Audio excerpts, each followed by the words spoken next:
Hello everybody, welcome back to This Old Cook. If it's your first time here, then just welcome. As you can see, I've got Mrs. This Old Cook with me again today, and this is going to be another recipe in our mini Christmas series of a traditional homemade Christmas cake. This is an old recipe going back quite a number of years that Mrs. B has been making for some time. So I'll hand you over and we'll get cracking with it. Hello. So, as with a lot of recipes that involve dried fruit, I actually started this recipe last night, putting the fruit in soak.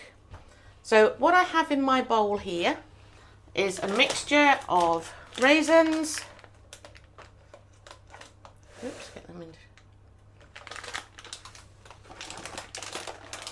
little currants, sultanas, chopped mixed peel, and quartered glacé cherries. With those, this time to soak it, I've used Guinness. So I've used about 250 mils of Guinness, which is just over half a pint. If you don't like Guinness or you haven't got it, you can use brandy or even a strong black tea. So it's just enough liquid to leave overnight and get the fruit soaked and plumped up. So beautiful moist fruit in the bowl there. So I'm just going to set that to one side while I get everything else ready to go. I've put the oven on. This is going to be a long, low bake.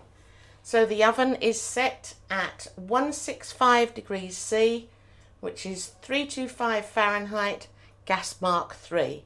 So that's warming up. The other thing I need to make sure I've got ready is my cake tin. I've already put one circle in there. This is a 20 centimetre 8-inch tin. So I've cut 2 discs. I've put one in the bottom. I have put a line of greaseproof paper around the edge. I'm going to put a second one in now. It's in there. And then the second. I've put 2 in the bottom here just to protect it because it is a long, slow bake and it'll just stop the bottom from getting quite so hard. So that's all ready to go once we've mixed everything in.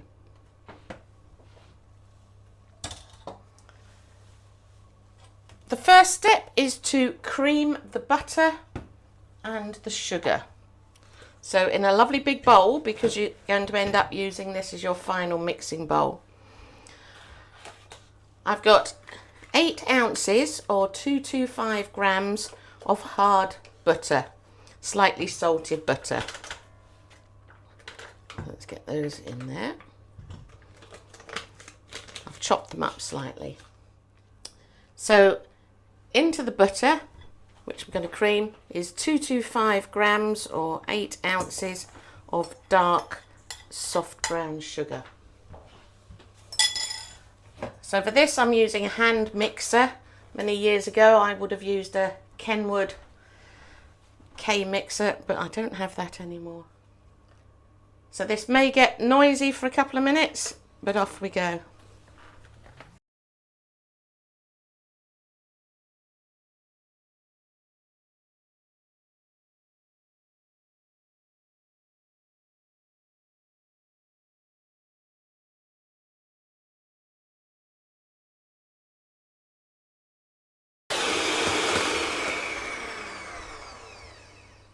Phew, that's that finished. As you can see, everything's come together and it's started to go a little bit paler, which is a good sign. So I'm just going to pop my mixer to one side and move on to the next step. So this is beating together, going to move that out of the way, beating together my eggs. So here I have 4 large eggs. Don't worry about remembering all these ingredients because they will all be in the description below. So into that, I'm going to put the grated rind of a lemon and a tablespoon or 15 mils of golden syrup.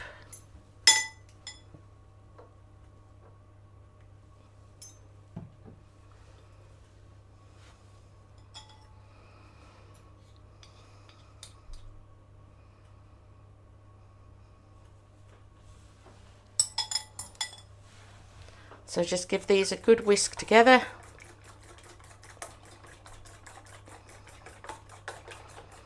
Until you can't see any streaks within the eggs.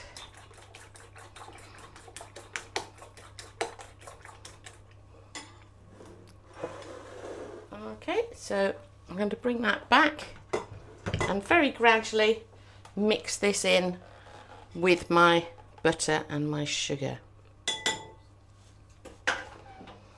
So just a little bit at a time.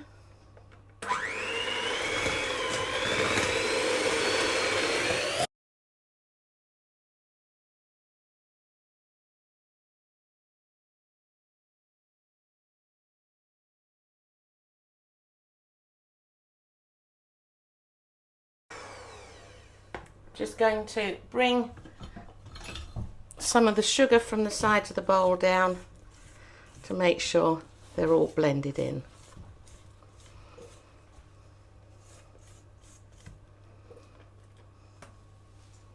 And another bit of a whisk.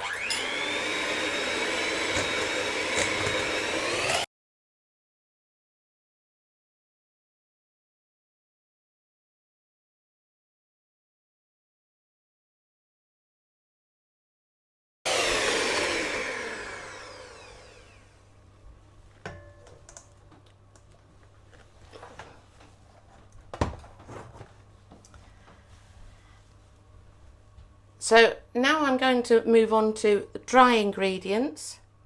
12 ounces of plain flour, that's about 340 grams. Into that flour, just going to put a pinch of salt, a little sprinkle, and add some spices. So for this one, the spices I'm using are mixed spice and cinnamon. So going to use 1 teaspoon of mixed spice,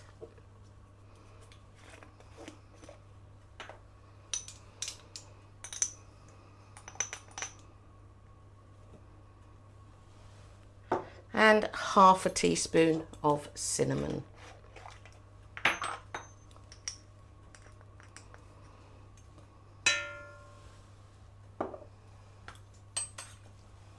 Give that a stir together.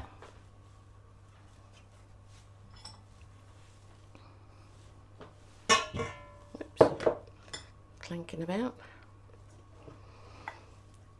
Just mixing the salt into the flour and gradually going in with a spoon, starting to mix in the flour.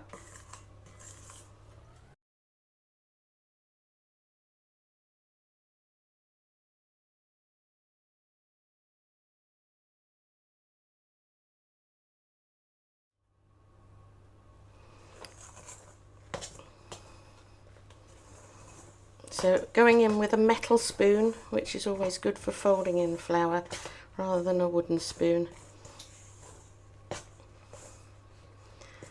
Everything else has been beaten, so we don't need to beat with our mixer anymore.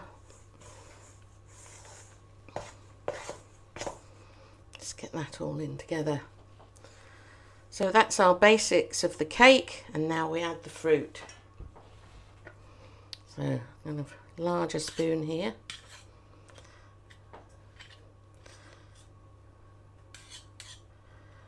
So this recipe was one that my mother wrote for me and that she'd used. So she wrote it out when I first left home many years ago. And it's a recipe that she had been using over the years. So I'm going to say that this recipe is one that she started using approximately 60 years ago. I think it was probably the only time there was Guinness in the house though. But she did like using Guinness for this.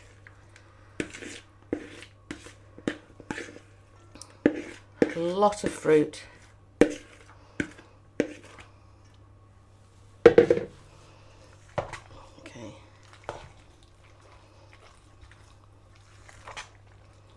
As saying, you do need a big bowl for this so that you can get right in and get that fruit evenly distributed into the mix.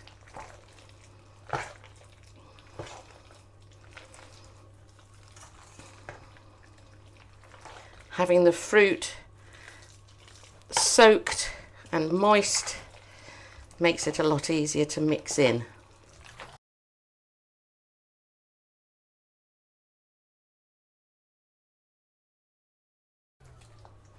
And there we are.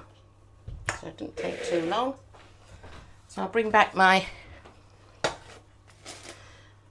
tin.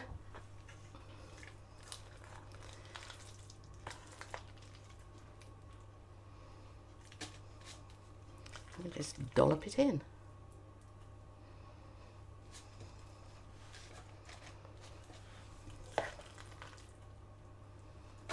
Whoops. Bit trying to escape there.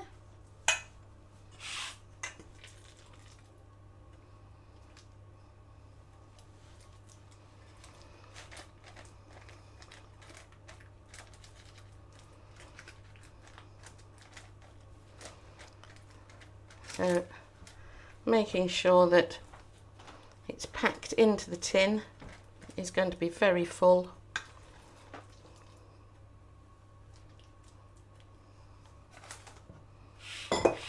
Move it over slightly, give you a better view.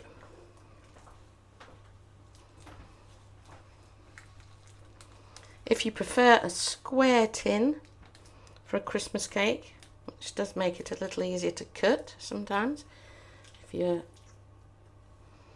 going to have a lot of people sharing this at once, then you can use a 7-inch or 18 centimetre square.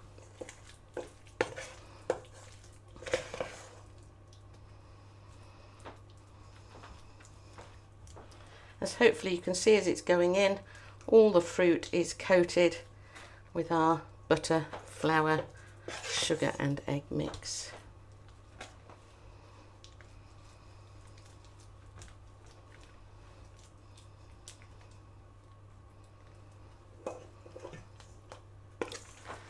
So the last spoonful going in now.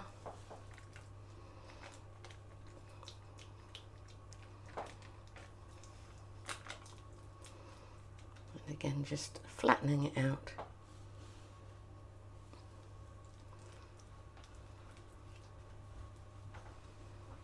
Over the top. So this is going to go into the oven. This, to begin with, it's going to be in the oven for 2 hours, and then the temperature is going to be reduced for a further 1.5 hours. So we'll see you in 3.5 hours. So our cake has now had 3.5 hours in the oven. Just brought it out. If you're a little worried when you're cooking that it's going a bit dark on top, you can put a bit of greaseproof baking paper over the top of it. But if you've got a fan oven like ours, that gets a bit difficult because it tends to fly off. So I'm just going to check that it's cooked. I've got a very thin skewer here. Pop it in and the skewer comes out clean. No sign of any cake mix there. So this means that our cake is cooked all the way down to the bottom. So I'm just going to move this to one side and bring in cooling rack. I always get a bit nervous at this point. Excuse the oven gloves. 1, 2, 3. Over. Very heavy. Ooh. And the oven gloves came off. So let's move this more into shot. And because the pan was well greased and we had those 2 layers of paper, it's come out of the tin really nicely. I would normally leave this possibly a little while to cool down, but unlike a sponge, it's not going to fall apart if I take the paper off now. So there we go. So a lovely even distribution of fruit in there. A lovely dark compact cake. Okay, this isn't a light and fluffy cake. This is a deep, rich Christmas cake. So I'll let the cake cool down. Once it's cool, I'll use the skewer to make a few holes in the bottom, put a teaspoon of brandy over it, and I'll continue to feed the cake once a week for the next 6 weeks. Before Christmas, I will ice the cake. Our family aren't huge fans of marzipan and icing. I tend to put just a layer on the top and then put a ribbon or something round the edges so that we just have marzipan and icing on the top. But here we are, a very genuine, old-fashioned British Christmas cake.